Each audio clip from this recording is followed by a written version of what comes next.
What's going on, everybody? It's David from the 80s, and you are now entering the Cinema Chop Shop, so park your ass right there. And while you're there, don't forget to hit the like, the share, and the subscribe button. Also, if you check the link below, you'll see a Patreon account. You click it, you become a member. All you got to do is try, recommend movies and music and trailers for me to react to. So click the link. Now, with that being said, we are here today to review Matt Reeves' The Batman.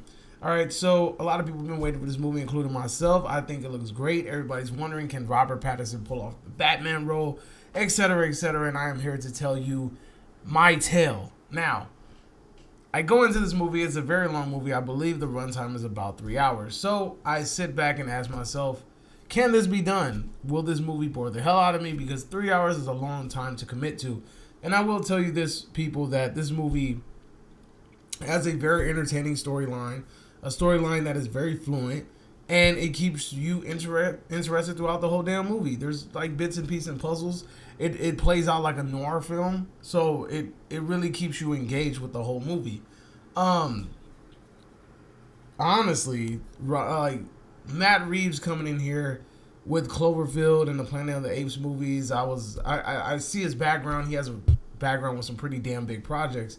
So I kind of wasn't worried about how the cinematography was going to play out. The cinematography in the movie was actually pretty damn good. It was really good. The way that he used colors, the fight scene that we've seen in the trailer where Batman is walking down the dark tunnel and he's hitting people and they're shooting guns, and the only thing that you're seeing light the hallway is the fire from the muzzle fire, right?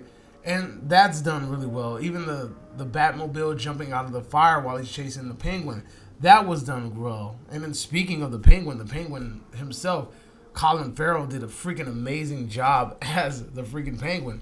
He literally, in my opinion, was one of the more favorite characters in this movie. Like, most of the characters, they took a minute for me to warm up to. Colin Farrell's the Penguin caught my interest off top.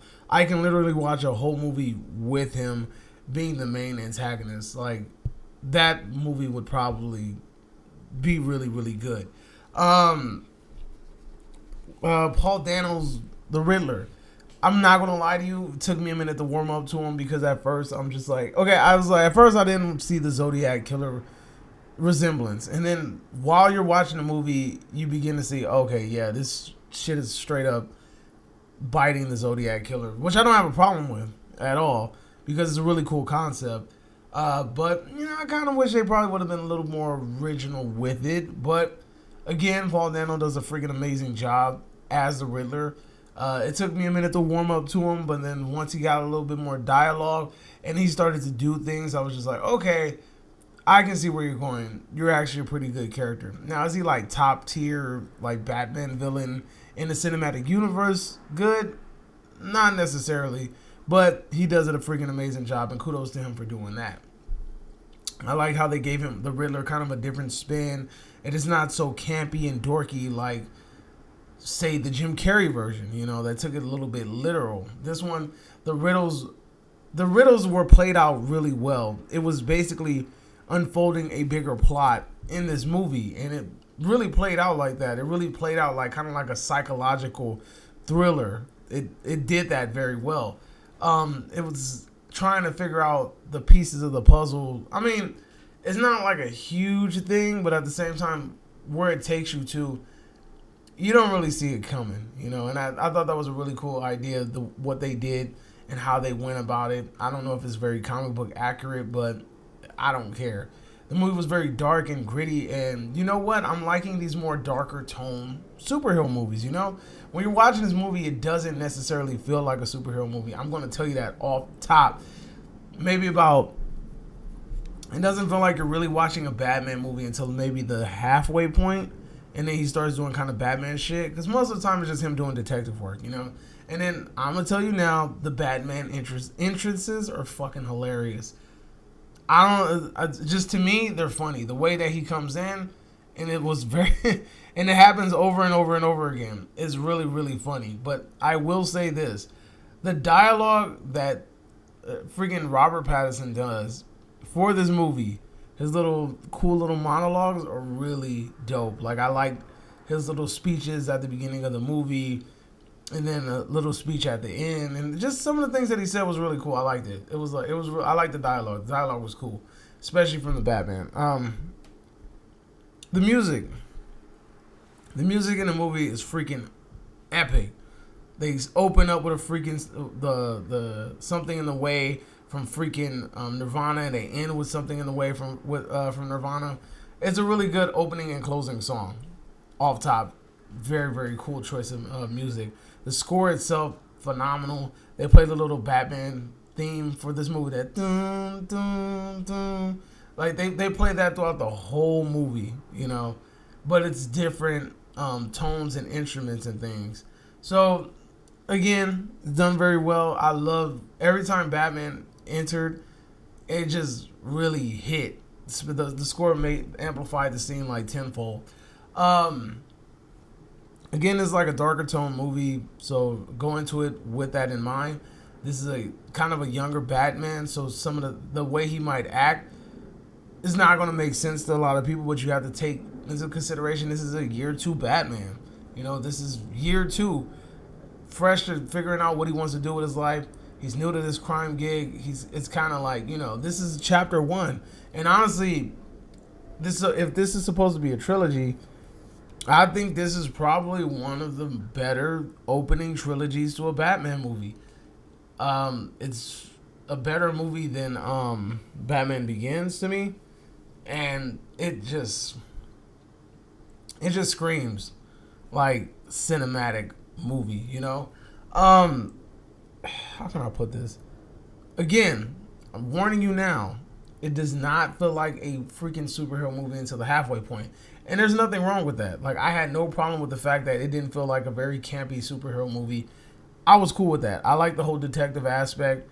I like the whole, like, you know, trying to find out who the Riddler's identity is. Why is he killing these people? Putting the puzzle pieces together.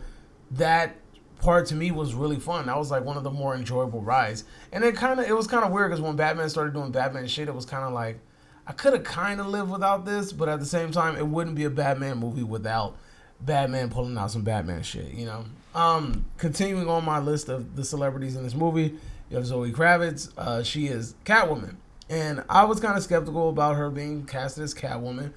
Even in the trailers, I wasn't really too fond of it, but she kind of grew on me, you know. Like, she's not as good as the OG Catwoman, Miss Pfeiffer, but you know, she's pretty good. So, yeah, like I said, Zoe Kravitz did a pretty good job as Catwoman. And you know what? She kind of grew on me towards the end of the movie. Is she one of the better Catwomans? No. But at the same time, she's probably like top 3, in my opinion. But she didn't do a horrible job. I mean, I can honestly see more screen time of her, and I wouldn't be bothered. She kind of, like I said, she grew on me towards the end of the movie. And we'll see what her character does in the future, because if this turns out to be a trilogy like they're planning on doing, we'll see kind of like where they're going. What else about this movie? The ending of the movie, I was worried that it wasn't going to live up to the hype, that it was going to end up being kind of lackluster, but you know what? The ending made sense. The ending kind of put a nice little somber tone towards the end of the movie and kind of wrapped it up very cleanly. This movie's probably going to get a lot of flack, like I said, because it's not a traditional superhero movie. It's not your traditional Batman movie. It's very dark. It's very gritty.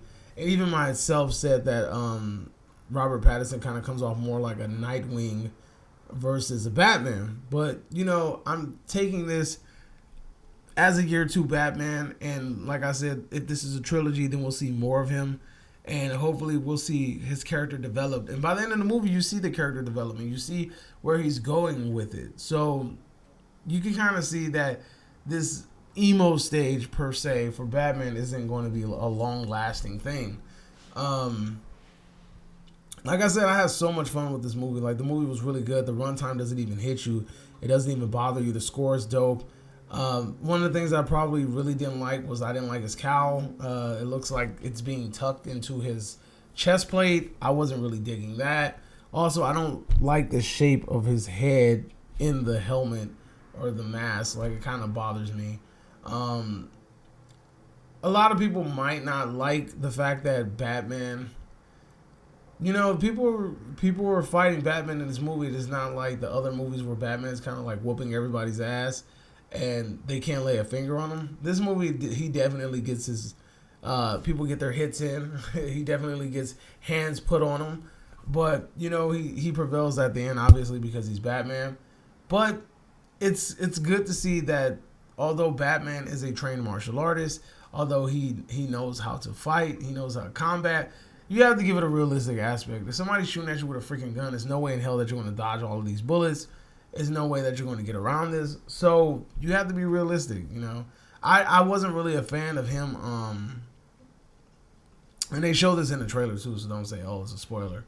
I wasn't really a fan of him walking towards being shot and just eating the shots and then just grabbing them and beating the person up. Like, I'm not really a fan of that. I feel like Batman's more of a finesse fighter. He's not really just like, I'm just going to walk through these bullets because I can and punch you. And then you know that the mask itself is kind of like rubber latex material. And you're just like, well, then if they're just going to sit there and shoot at you, they should just shoot you in the freaking head. You know, but obviously for movie plot purposes, they can't do that. Another thing is I was cool with the selection for Commissioner Gordon. I know a lot of people were not very happy about that, but me, myself, I really didn't give a shit. He actually looks like Commissioner Gordon, so it didn't really bother me much. And he did a freaking pretty good job as Commissioner Gordon. He looks pretty accurate to the actual person, so it's cool with me. Then we also have John Tarrugo. Now, this guy, I know him from freaking Transformer, and low-key, I was kind of skeptical at him at first because I'm used to him in more recent movies being in like a kind of a comedic role. So him trying to come off as like a menacing character, especially like a mob boss, it kind of like rubbed me the wrong way, and I'm like, I can't really take you serious. But again, while watching him, you kind of get over it, and he does a pretty damn good job as which crime boss is he supposed to be? Carmine Falcone. He's Falcone. He does an alright job as him. You know, I probably would have picked a more traditional Italian looking person, but you know, that's just me. What else? Another thing I didn't like. There's like probably one thing in this movie where it felt like it was kind of cringy. There was a line said by Catwoman at one point, and it sticks out like a sore thumb, and it makes you go, "What the fuck? What would propel you to say this?" You know, I didn't get the purpose of her saying this. Like, it kind of like bothered me. I didn't understand it. I thought it was pretty freaking dumb. There's that, and then I think that's about it. I think that's probably like one of the only cringy things in this movie. That was probably like the only cringy line, because it came out of nowhere, and I was just like, yo, whoever told her to put that shit in this line was so fucking wrong. They should have never did that. Now, I'm gonna hit you guys with my grade, and then after that, I'm gonna give you guys I'm gonna just talk briefly about one spoiler in this movie, and it's one thing that I wasn't really a fan of, and I can't talk about it unless I spoil it slightly. So I'm gonna give you my grade first. So here on the Cinema Chop Shop, we grade movies in 3 ways. Count it 3 ways: that you get bodied and sent to the bowels of hell, or you get spared and I tell you your movie was great, or you get the big fat meh, which means your movie's más o menos, mid-grade, mid-range, all that shit, right? This movie, obviously, with all the praise that I'm giving it, it is going to be spared. He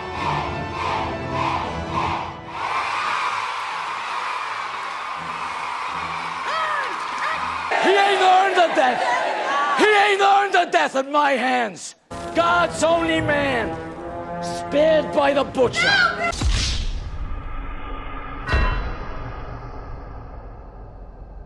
Yes, you heard it, folks. I am sparing this movie. The movie was fun, entertaining, great score, great acting all the way through. I love the storyline. I love the noir aspect, the detective work. It was really cool. And then they made sure that they added in a little bit of flair of that Batman just to keep you invested in the idea that this is, in fact, still a Batman movie.